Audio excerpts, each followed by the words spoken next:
Voici plus d'un an qu'Aurélien est à la rue. Alors qu'habituellement, il n'est autorisé à dormir dans ce centre d'hébergement d'urgence que quelques nuits, il a pu rester ici depuis le début de la vague de froid, il y a près de 2 semaines. Un répit pour ce jeune homme. Là, on est au chaud, on est sur un matelas, donc forcément, on peut se reposer beaucoup mieux. Ouais. Avant le plan grand froid, c'est des halls d'immeubles, des immeubles, quoi. Des salles d'attente, des bus, des fois on ne dort pas de la nuit. Le plan grand froid, déclenché par les préfectures, permet de financer des hébergements supplémentaires.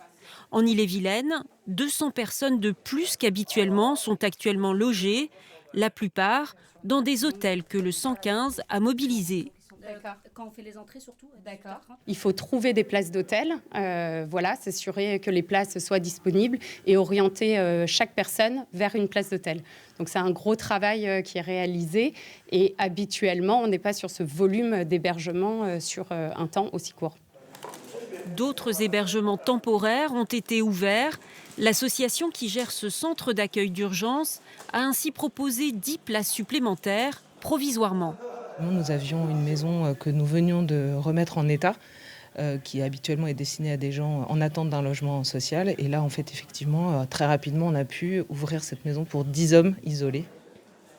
Des solutions temporaires qui ne seront maintenues que jusque vendredi prochain. L'après grand froid est redouté et pèse sur le moral.